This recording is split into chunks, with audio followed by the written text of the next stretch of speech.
Bismillahirrahmanirrahim. Alhamdulillahirabbil alamin. Wassalatu wassalamu ala asyrafil anbiya wal mursalin wa ala alihi wa sahbihi ajma'in. Subhanaka la ilma lana illa ma 'allamtana innaka antal alimul hakim. Wa la haula wa la quwwata illa billahil aliyyil azim. Rabbi shrah li sadri wa yassir li amri wahlul 'uqdatam min lisani yafqahu qawli. Rabbana zidna ilma warzuqna fahma. Amin ya rabbal alamin. Baik, alhamdulillah tuan-tuan dan puan yang dirahmati Allah Taala, kita dahulu telah selesai pengajian kitab sirah Rasulullah sallallahu alaihi wasallam. Rasulullah yang terbaik itu kita dah habis dah khatam. Jadi ni kita masuk kitab baru.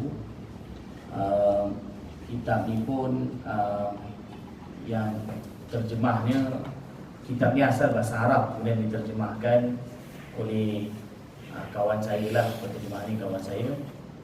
Jadi kitab yang ada kat tangan tuan-tuan dan puan tu, dia dalam ni sebenarnya dua kitab, menghimpunkan dua kitab. Satu 40 hadis tasawuf terutama, dan yang kedua ialah 40 hadis riwayat ahli hakikat ataupun orang yang benar-benar mengamalkan tasawuf. Jadi kita akan baca 40 hadis tasawuf dulu. Lepas tu barulah kita akan sambung 40 hadis yang riwayat ahli hakikat tu, kita akan sambung kemudian kalau dah habis nanti kitab yang pertama tu. Okey, baik. Tuan-tuan dan puan dirahmati Allah Taala, kalau kita tengok dekat inilah, kalau kita buka dalam tu selepas kata mukadimah tu, atau kita kata pengantar daripada mukadimah tu, kan ada Al-Arba'in fit Tasawuf. Al-Arba'in fit Tasawuf Abu Abdurrahman Muhammad bin Husain As-Sulami rahimahullah ta'ala, yang mana wafat pada tahun 412 Hijrah. Ini 40 hadis tasawuf. Dia sebenarnya tuan-tuan dan puan dirahmati Allah, kalau kita tengok dalam hadis ada galakan dari Nabi SAW supaya menghafal ataupun menghimpunkan 40 hadis daripada Nabi SAW. Dan ada beberapa riwayat disebutkan bahawa kalau siapa yang hafal ataupun menjaga atau menghimpunkan 40 hadis Nabi SAW, maka dia akan dibangkitkan di akhirat nanti bersama dengan para ulama, ataupun dibangkitkan bersama dengan para fuqaha, dan juga ada beberapa riwayat dan dia akan digolongkan bersama dengan golongan para ulama. Jadi oleh kerana itulah para ulama zaman ber zaman mereka merebut peluang ini dengan mengarang kitab yang menghimpunkan 40 hadis Nabi SAW. Sebab tu kalau kita tengok, kalau kita lihat kan, kitab yang menghimpunkan 40 hadis ni banyak. Tapi ada satu kitab yang menghimpunkan 40 hadis yang paling terkenal lah, yang paling masyhur. Siapa punya kitab? Iaitu 40 hadis Imam Nawawi. Biasa orang panggil dengan Matan Arba'in. Matan Arba'in iaitu 40 hadis Imam Nawawi rahmatullah alaih. Itu yang paling terkenal. Tapi sebenarnya selain itu ada banyak lagi ulama yang mengarang 40 hadis. Jadi antara ulama yang mengarang 40 hadis ni, ini yang kita pegang kitab ni sekarang ni, iaitu kitab Al-Arba'in fi Tasawuf. Makna 40 hadis tentang tasawuf. 40 hadis tentang tasawuf yang dikarang oleh Imam Abu Abdurrahman Muhammad bin Husain As-Sulami rahimahullah ta'ala. Beliau ni lagi awal daripada Imam Nawawi. Imam Nawawi kan ada karang Mata Arba'in tu.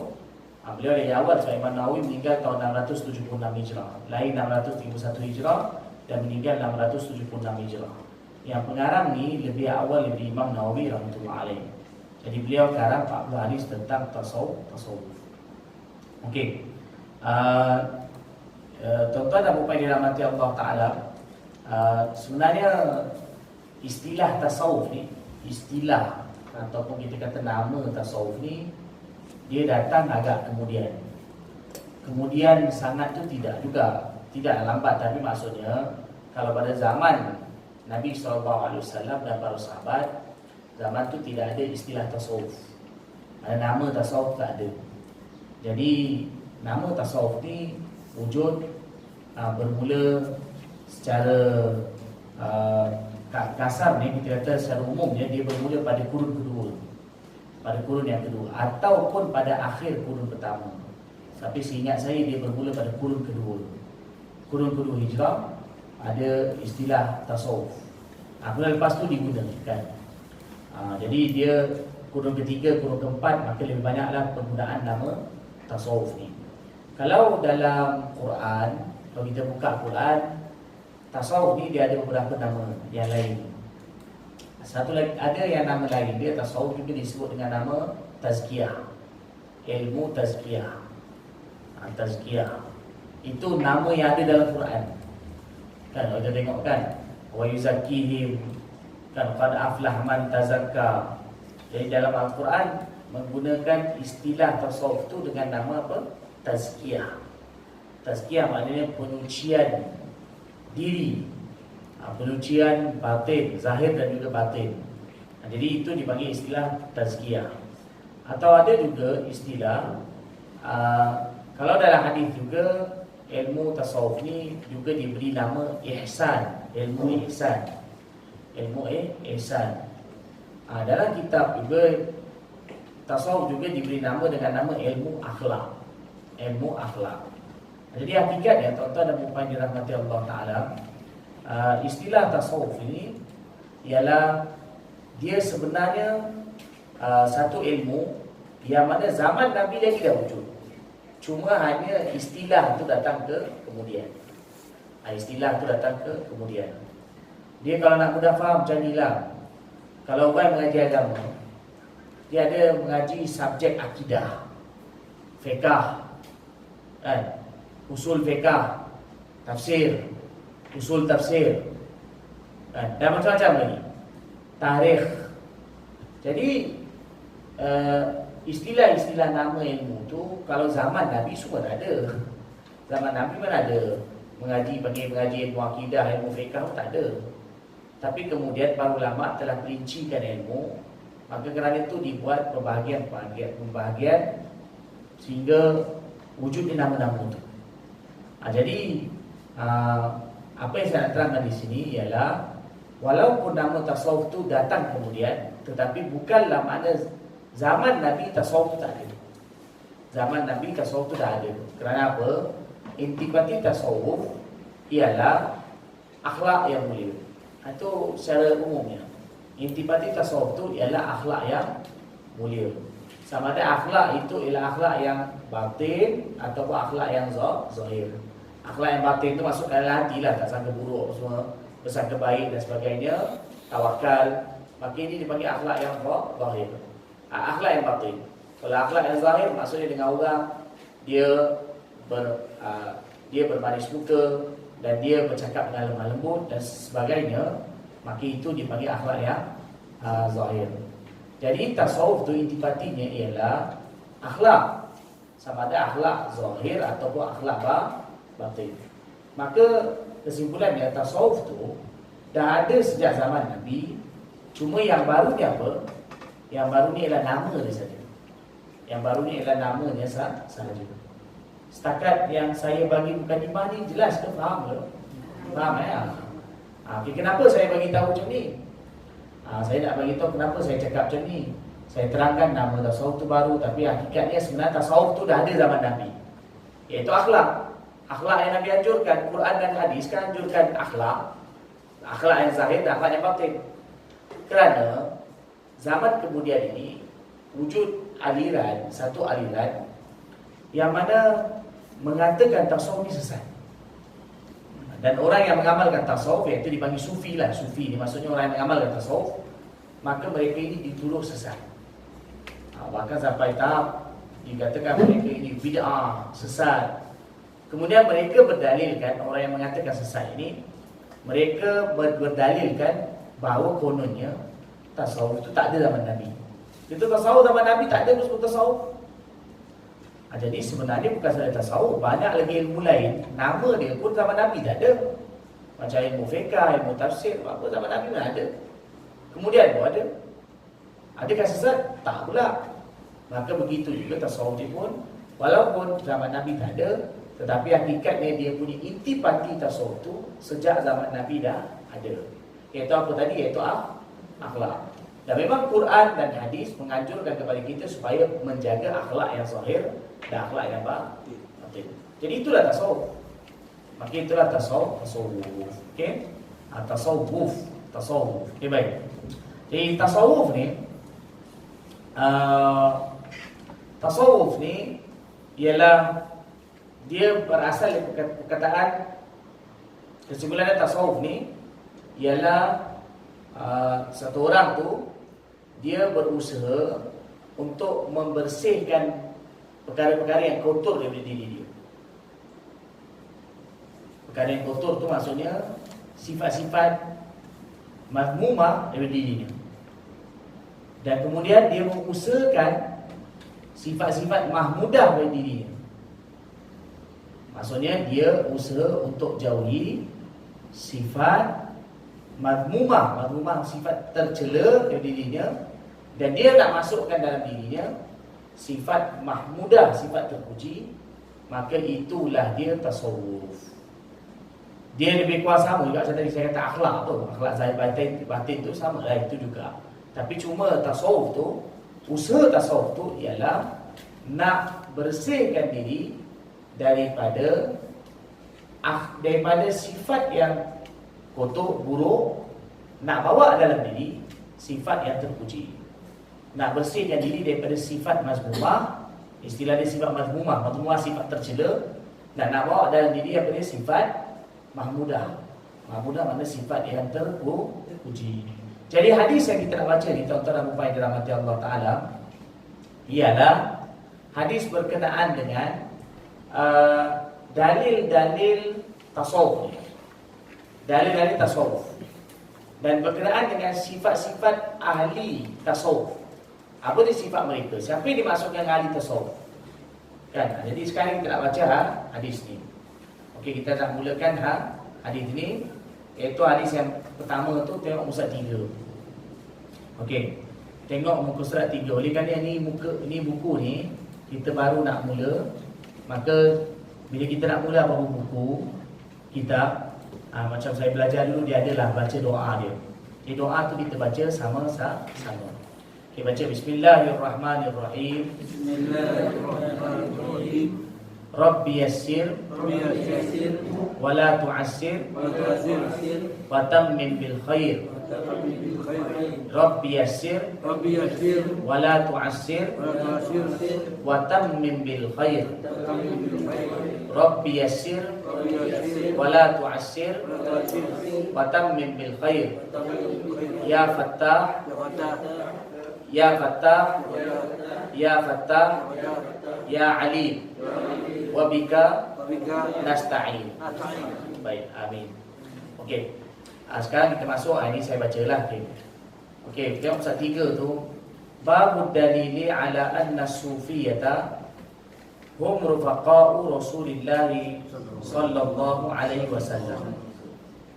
وبه قال أخبرنا محمد بن سعيد الأنماطي قال حدثنا الحسن بن علي بن أحياء بن سلام قال حدثنا محمد بن علي الترمذي قال حدثنا سعيد بن حاتم البلخي قال حدثنا سهل بن أسلم عن خلاد بن محمد عن أبي حمزة السكري عن يزيد النحوي عن عكرمة عن ابن عباس رضي الله عنهما قال وقف رسول الله صلى الله عليه وسلم على أصحاب الصفة فرأى فقرهم وجودهم فطيب قلوبهم فقال أبشروا يا أصحاب الصفة فمن بقي من أمتي على النعت الذي أنتم عليه راض بما هو فيه فإنه من رفقائي يوم القيامة.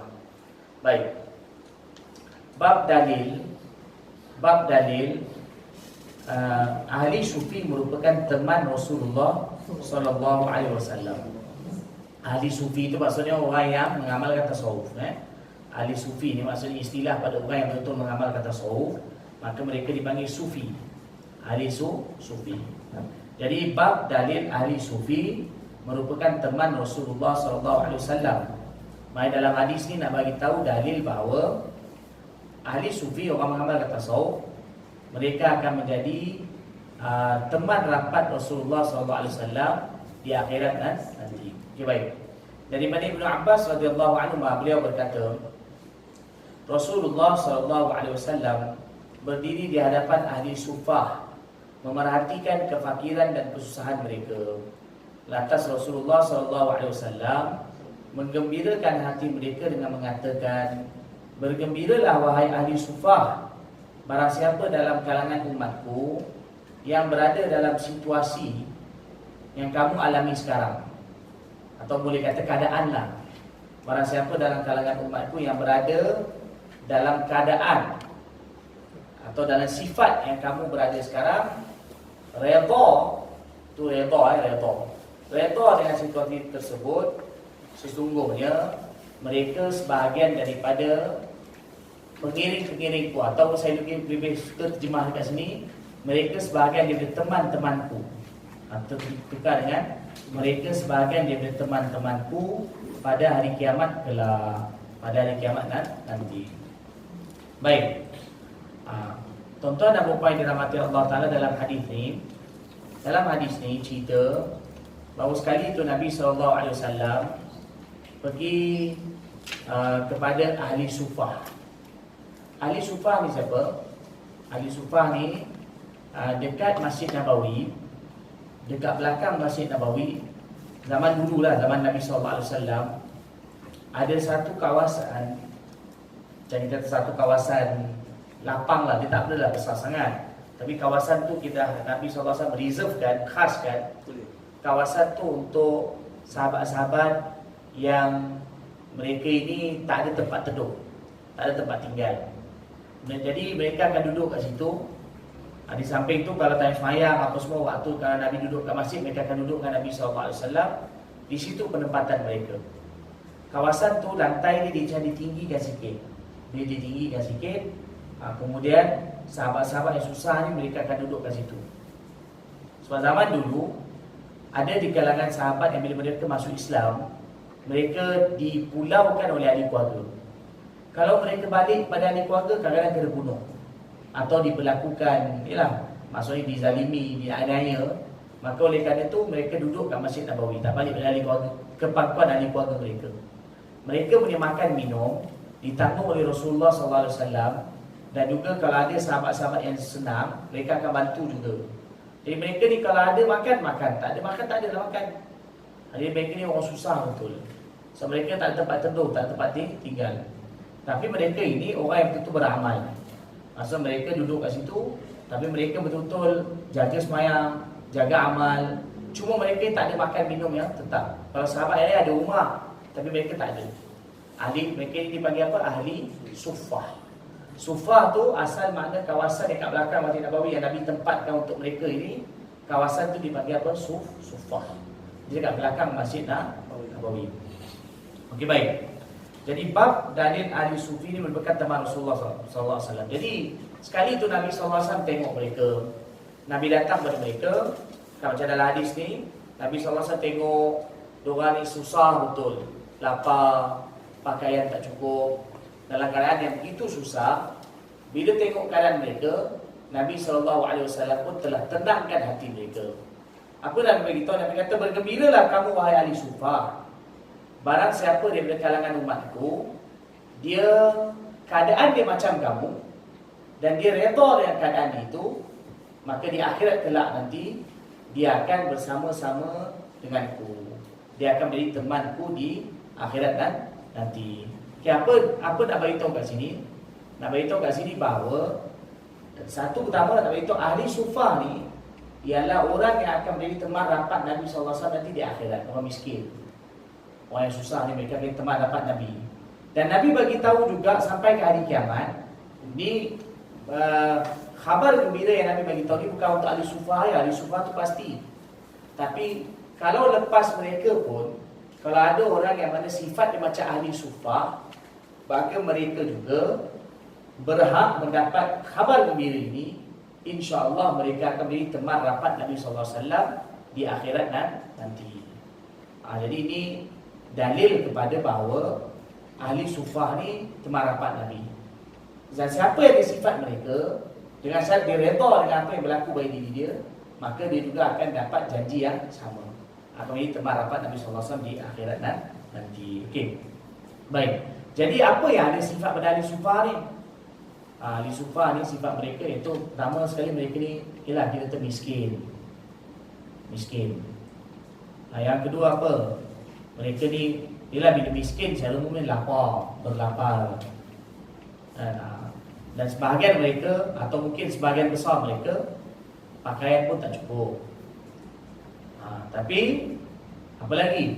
Antara sifat mereka yang begitu utama ialah mereka ini zuhud.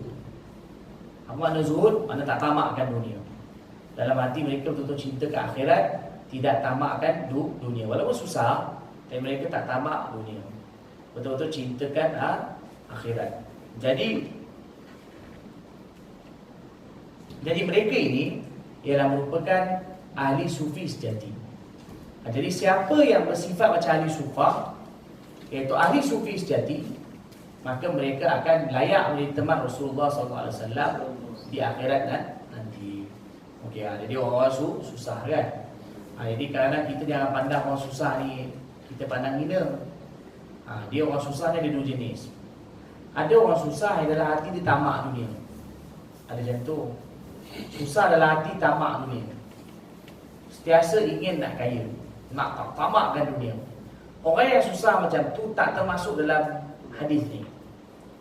Yang orang yang susah dimasukkan ialah walaupun dia susah, tapi dia sabar dengan keadaan dia, dan dia juga terus berusaha. Kemudian dalam hati dia ada zuhud. Zuhud ni macam saya sebutkan tadi, iaitu dia tidak tamakkan dunia. Maka mereka itulah yang ahli sufi sejati, dan mereka ialah sama macam ahli sufah yang disebutkan dalam hadis ini. Okey. Tuan-tuan dan puan-puan dalam hati Allah, para ulama kata ahli sufah ni mereka lah menjadi teladan para sufi. Ahli sufah inilah mereka lah menjadi teladan para sufi sampai ke hari kiamat. Ahli sufah. Kalau orang-orang yang, kalau kata orang ziarah Madinah kan, kalau kita ziarah Madinah sekarang ni, terutama lelaki lah, kalau perempuan tak dapat lah. Kalau lelaki, kalau ziarah Madinah, dekat belakang makam Nabi tu biasanya ada memang ada macam satu lantai yang orang tinggi yang sikit. Dia kat belakang makam Nabi, betul belakang makam Nabi. Kalau perempuan tak boleh nak access lah, sebab dia memang tak buka kawasan situ untuk perempuan. Sebab perempuan dia buka 2-3 waktu kan. Sekarang pun lagi lah kan, tapi ni saya cerita dululah. Sekarang akan datang wallahualam dia akan buka macam mana. Sekarang ni pun tengah Covid apa semua kan. Tapi biar dekat makam Nabi, kat belakang tu ada satu lantai yang ditinggikan. Jadi bila orang datang, biasanya orang duduk kat situ. Kat lantai tu dah dipanggil sufah. Dia dekat belakang makam Nabi. Tapi sebenarnya hakikatnya dia dulu panjang lagi.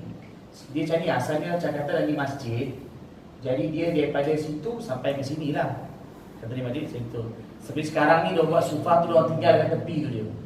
Dia orang dah potong lah. Kat sini tu tak ada lah. Tapi hakikatnya dulu zaman Nabi dia panjang, dia panjang kat sini.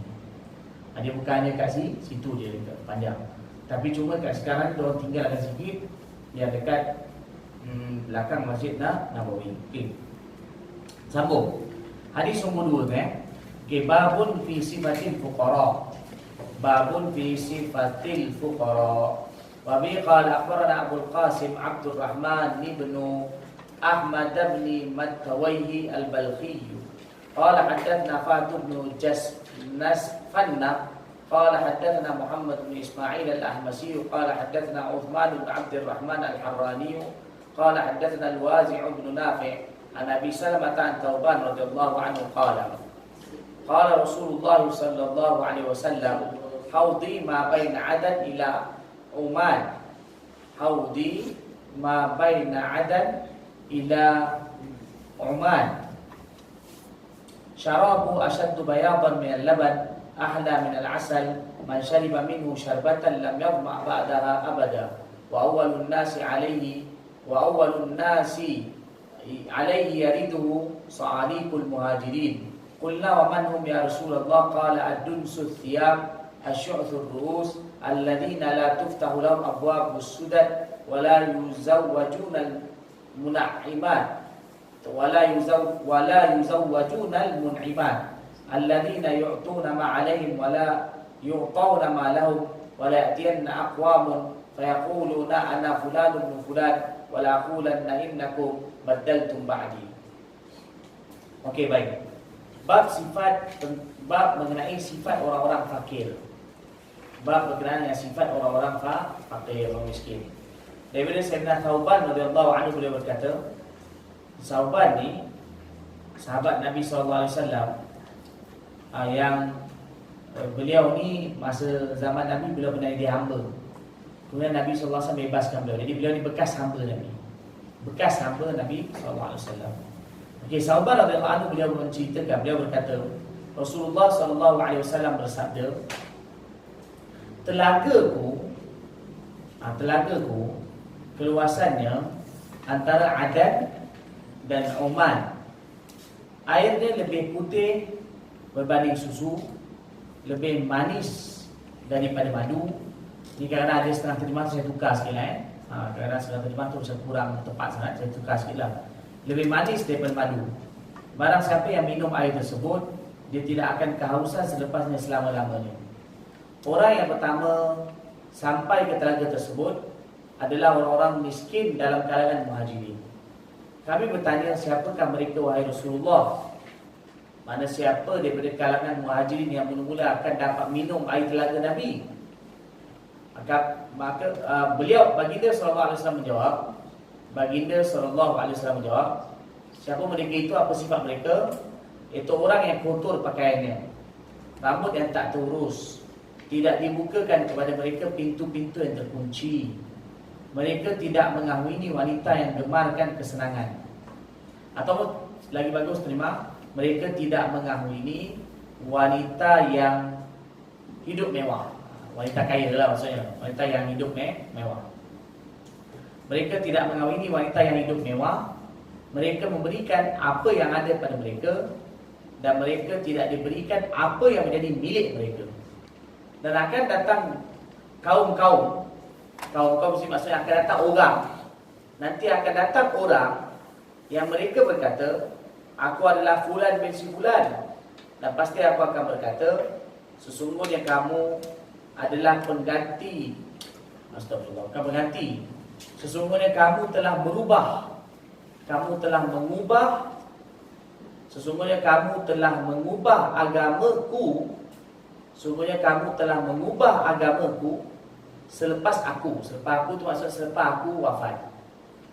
Sesungguhnya kamu telah mengubah agamaku. Betul tak sekalian? Sesungguhnya kamu telah mengubah agamaku selepas aku wafat. Aku tu aku, Nabi SAW. Okey, kita perhatikan balik hadis ni satu demi satu. Tu tadi saya baca dulu, lepas tu sekarang kita tengok pada syarah dia. Baik. Okey. Daripada Sayyidina Thauban radhiyallahu anhu beliau berkata, Rasulullah SAW bersabda, telagaku ialah antara Adan dan Oman. Ini kita semua sedia maklumkan.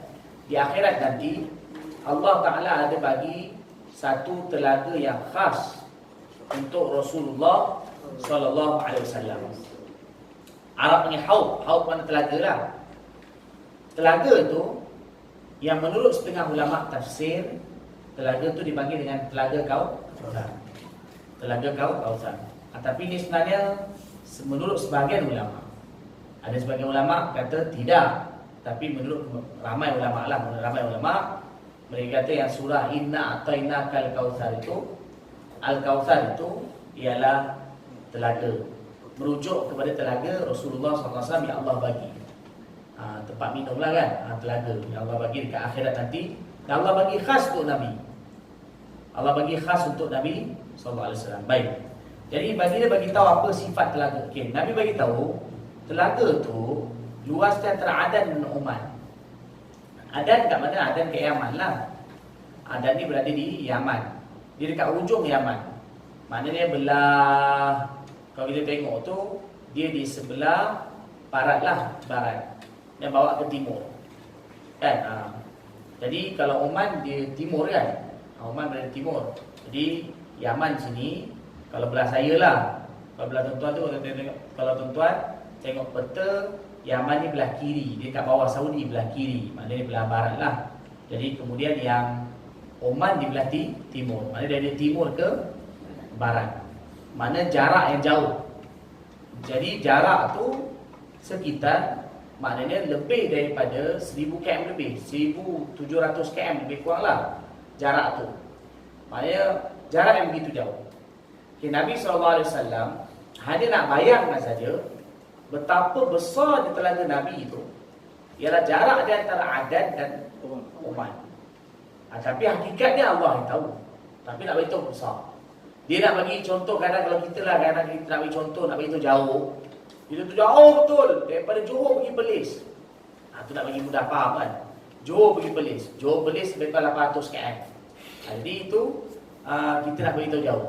Maka Nabi SAW bagi contoh, bagi dia kata telaga tu punya lebar luas dia antara apa? Antara Adan, Teluk Adan.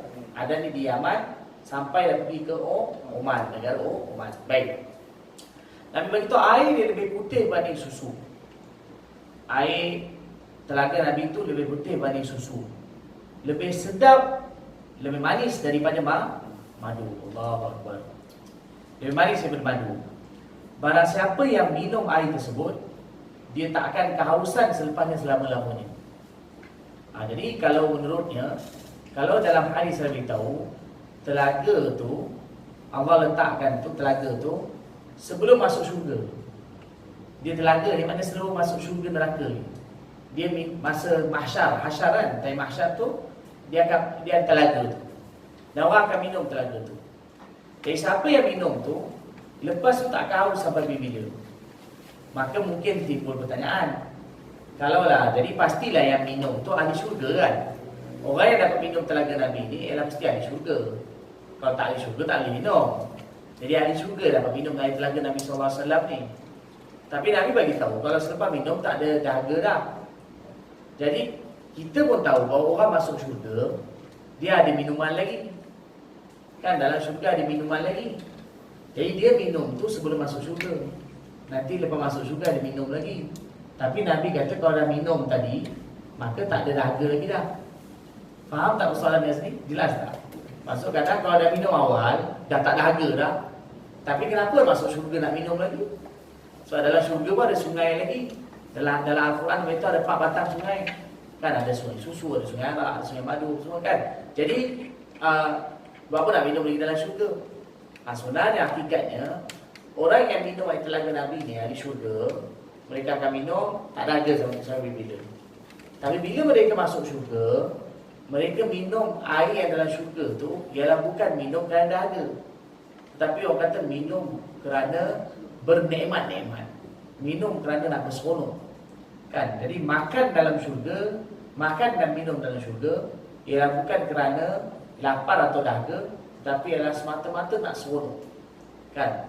Di dalam syurga tak ada lapar, tak ada dahaga lah. Macam kita sekarang lapar kan, ialah puasa kan, dahaga. Tapi dalam syurga tu tak ada lah. Tapi kat dunia kena sabar lah. Syaratnya kat dunia kena sabar, tahan nafsu, kena sabar. Tapi di akhirat tu tak ada dah semua kan, untuk terima balasan sahaja. Jadi apa yang saya nak sampaikan kat sini ialah bila dah minum ni tak haus dah. Tapi kalau masuk syurga minum sekalipun, itu bukan minum kerana haus, tetapi minum ni ialah kerana berseronok-seronok dengan nikmat syurga. Okay, baik.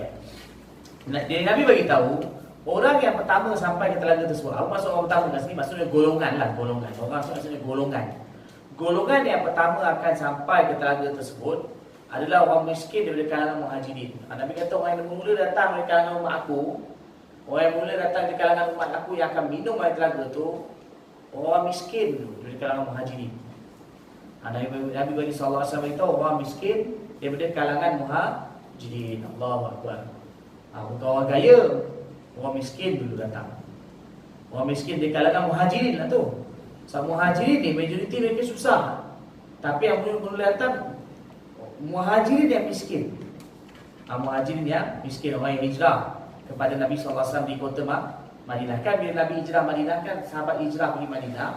Jadi mereka ini yang tinggal hijrah di Madinah ni ialah kebanyakan mereka ialah orang yang susah. Baik.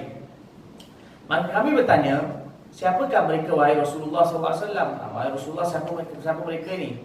Maka baginda SAW menjawab, maksudnya mereka tanya apakah sifat orang muhajirin yang akan mula datang kepada Nabi SAW di akhirat nanti, minum air telaga tu. Mereka dekat dunia macam mana sifat mereka? Apa alamat mereka dekat dunia ini? Apa alamat? Untuk kami kenal. Ini Nabi beritahu alamat mereka dekat dunia. Pertama, Nabi beritahu orang yang kotor pakaian dia. Pakaian macam kotor, rambut tak terurus, tidak dibukakan kepada mereka pintu-pintu terkunci. Apa maksud tak dibuka pintu terkunci? Maksudnya kalau mereka minta sedekah, orang pun tak sudi nak buka pintu, nak bagi bantuan. Maknanya orang pandang rendah betul. Baik. Mereka tidak mengamini wanita yang mewah, hidup mewah. Ialah orang miskin, kalau dia pinang anak orang pun, orang tak nak bagi anak kat dia. Sebab tengok kan kerana konon ini miskin. Baik. Mereka memberikan apa yang ada pada mereka, dan mereka tidak diberikan apa yang menjadi milik mereka. Maksudnya apa? Mereka kalau apa yang menjadi tanggungjawab mereka, kalau ada harta mereka wajib bagi, mereka akan bagi. Tapi kadang-kadang hak yang sepatutnya mereka dapat, mereka tak dapat. Maksudnya orang ni kadang-kadang mereka dianiaya. Ada patut hak dapat dan mereka tak diberi. Kan? Tapi dalam masa sama mereka tak aniaya orang lain. Tapi mereka kadang-kadang teraniaya. Maksudnya dia dengan orang dia tak aniaya orang. Tapi kadang orang aniaya dia. Hak yang sepatutnya dia dapat dia tak dapat. Jadi itu maksud dia. Mana orang-orang ni mereka tak pernah zalim pada orang, tapi orang yang buat zalim pada mereka. Sebab itu tuan-tuan dan puan dalam hati Allah, kalau kita tengok kan, ni sifat ni kan sifat ahli syurga kan. Orang yang mula-mula akan dapat minum telaga Nabi. Sifat mereka, apa dia antara sifat mereka? Tanggungjawab mereka bagi. Tapi kalau apa yang mereka tak dapat, maka mereka tak ni. Satu saya dah sebut, kadang-kadang tuan-tuan dan puan dalam hati Allah, kita kat dunia ni, kadang kita hidup kat dunia ni, kadang-kadang ada perkara yang kadang kita sepatutnya dapat, tapi kadang tak dapat. Kan? Kita janganlah terlalu sangat marah sangat kononnya hak kita tak dapat. Kerana dekat dunia ni kadang-kadang kita hidup memang ada kadang-kadang kita dizalimi. Itu tak dinafikan, kadang-kadang kita dizalimi. Memang betul, itu hak kita, tapi kadang-kadang kita dizalimi. Kita minta tak dapat juga. Pergi pun tak dapat juga. Kadang-kadang orang zalim dengan kita. Tapi kita jangan zalim ke orang. Kita jangan zalim ke orang. Tapi kadang ada orang berlaku zalim dengan kita. Kadang-kadang ada kala hak kita diketepikan. Tetapi orang yang macam ni lah, kalau dia betul-betul sabar dengan syarat tak zalim pada orang, mudah-mudahan di akhirat nanti dia juga akan dapat sifat, sebahagian sifat ni. Apa nama ni? Orang yang mana yang muhajirin yang miskin ni. Mudah-mudahan juga dapat minum air telaga Nabi SAW. Sebab itulah dalam hadis yang disebutkan, kalau ada orang zalim hak kamu, kamu jangan sibuk minta hak kamu pada manusia, tapi mintalah hak kamu itu pada Allah. Allah boleh bagi. Kan? Kita ni kalau minta dengan orang, banyak benda tak dapat. Minta sekali mungkin dia bagi, tapi kadang kalau minta banyak kali, dia pun menyampah dengan kita. Jadi kadang tak bagi. Kadang-kadang kita memang tahu tu hak kita, tapi tak dapat. Kan? Jadi itu memang dekat dunia akan berlaku macam tu kan. Okey. Sebab tu kan bila sahabat kata, sebab saya beritahu ni kerana sahabat pernah jumpa Nabi. Sahabat pernah jumpa Nabi. Tanya kepada Nabi, wahai Rasulullah, macam mana kalau berlaku ada keadaan yang mana kadang apa yang sepatutnya kami dapat, kami tak dapat. Apa kami nak buat? Nabi kata, mintalah apa yang tak menjadi tanggungjawab kamu beri. Nabi kata, tapi hak yang kamu tak dapat tu minta kepada Allah. Maknanya apa? Doa kepada Allah supaya bagi. Tapi kalau kamu berusaha nak minta pada orang, kadang orang tak bagi. Kadang orang tak layan kamu. Silap-silap dia buat lagi zalim mereka. Dan maka jadi itu kadang kita boleh minta, tapi tak semestinya setiap hak kita itu akan dipenuhkan di dunia ni. Sambung. Okey. Jadi tidak diberikan pun jadi milik mereka. Dan akan datang kaum-kaum yang mereka berkata, aku adalah si fulan, aku adalah fulan bin si fulan. Tapi pasti aku akan berkata, pasti aku ni Nabi. Sesungguhnya kamu adalah orang yang mengubah agamaku selepas kewafatan aku. Maksud Nabi kata, nanti akan datang di akhirat nanti, ada orang yang konon dijumpa Nabi, kata, wahai Rasulullah, saya ni umat Tuhan, takkan Tuhan tak kenal saya? Tapi Nabi kata, tak. Kamu betul, kamu dalam kalangan umat aku, tapi kamu tak layak. Kenapa? Nabi kata, kerana kamu telah ubah agamaku lepas kau. Maksud ubah agama aku lepas ni, maksudnya mereka rosakkan agama Nabi SAW. Maksudnya Nabi beritahu, nanti di akhirat nanti ada orang datang jumpa Nabi, mengaku dia umat Nabi. Tapi Nabi kata, bukan, kamu bukan umat aku. Kerana kau telah buat kesalahan yang besar pada agama aku, iaitu kau telah rosakkan agama aku. Kau telah rosakkan agama aku lepas aku wafat. Ini untuk siapa? Mana untuk umat Nabi SAW, yang mana mereka dia ubah agama ni, bukan maksud kat hadis ni, ubah agama ni bukan maknanya dia pergi tukar agama, bukan. Tapi amalan agama yang ada dia pergi matikan. Orang-orang yang mana dalam kalau umat Nabi, amalan agama ada, dia matikan ataupun dia padamkan. Maka dia seolah mengubah amalan agama itu. Maka dia termasuklah hadis. Dia termasuk dalam hadis. Dia bid'ah dolalah termasuklah. Ada yang berlaku di Indonesia sembahyang tarawih. Maknanya sampai merosakkan agama lah. Itu termasuk tu. Maknanya orang yang buat apa-apa amalan yang mana sampai merosakkan amalan agama. Sama ada amalan agama tu jadi padam, ataupun amalan agama tu hilang syiar dia, atau sampai amalan tu jadi rosak. Maka itu semua termasuk kan. Jadi itu orang yang mengubah tu. Kalau pertanyaan tu tadi bid'ah yang dimasukkan itu bid'ah yang dolalah. Bid'ah dolalah sudah pasti termasuk, itu rosakkan agama. Okey. Jadi kita doa kepada Allah, tuan-tuan dan puan dalam hati Allah, kita doa kepada Allah supaya di akhirat nanti Allah berikan kepada kita peluang untuk minum air telaga Kausar dari tangan Nabi SAW. Amin.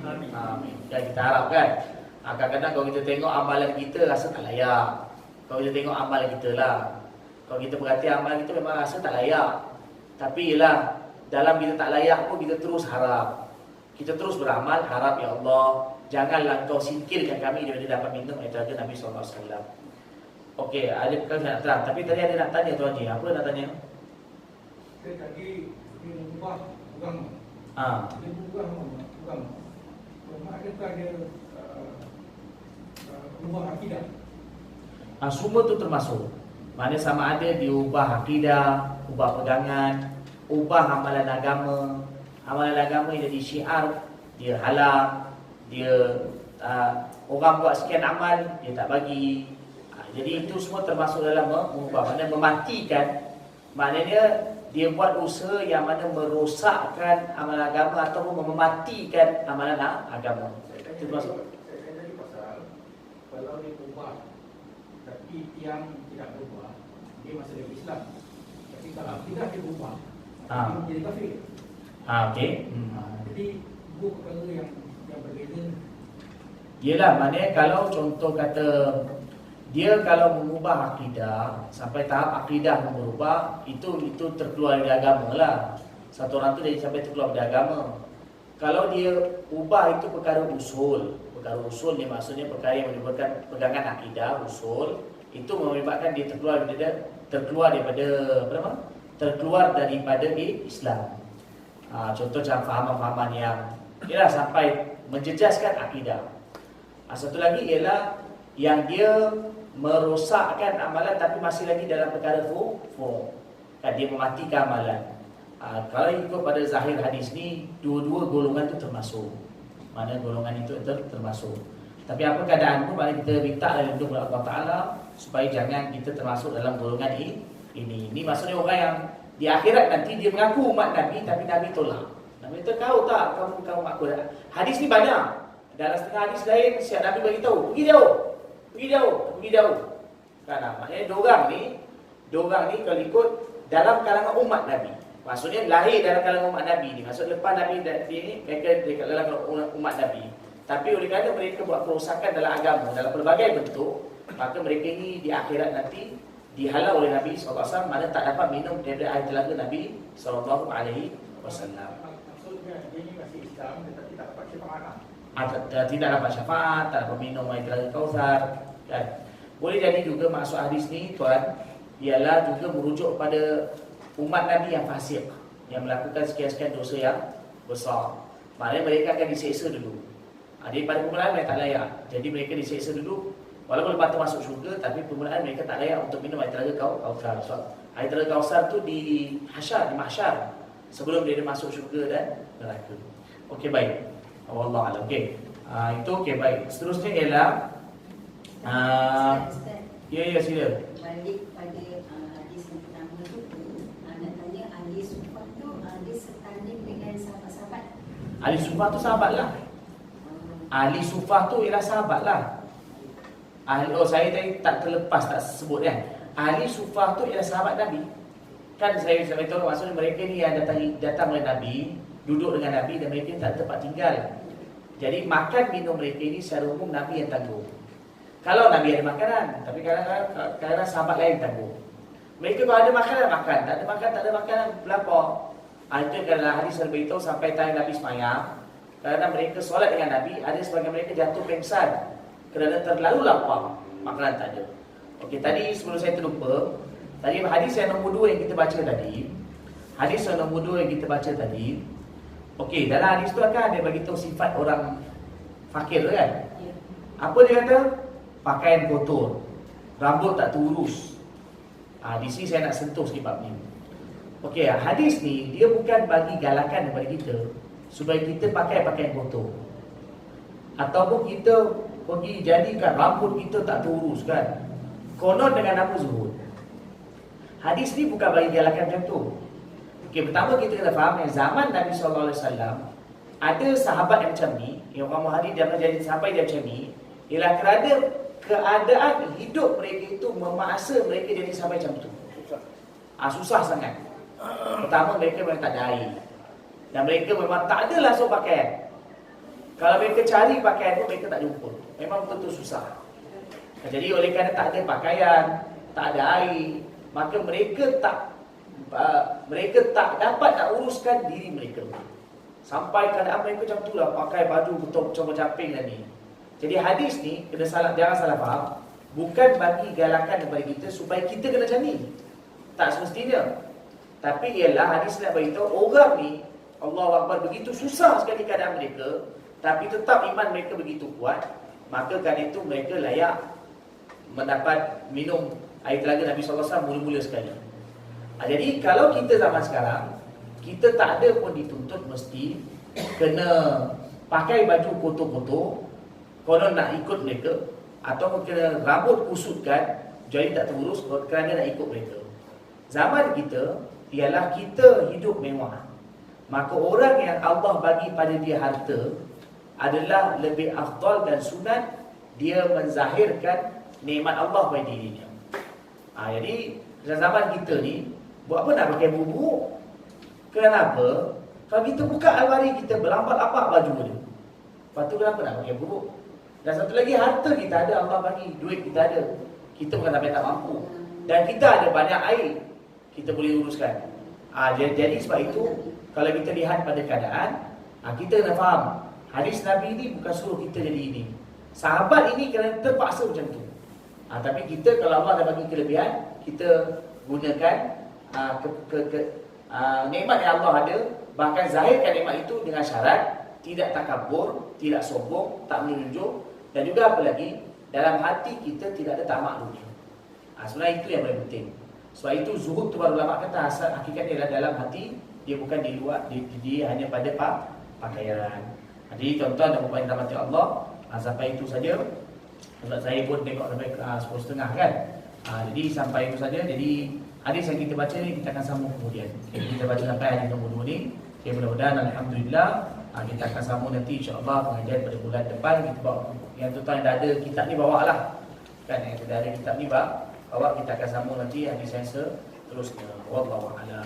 Subhanallah wa bihamdihi, subhanallah wa bihamdihi, alhamdulillahirabbil alamin.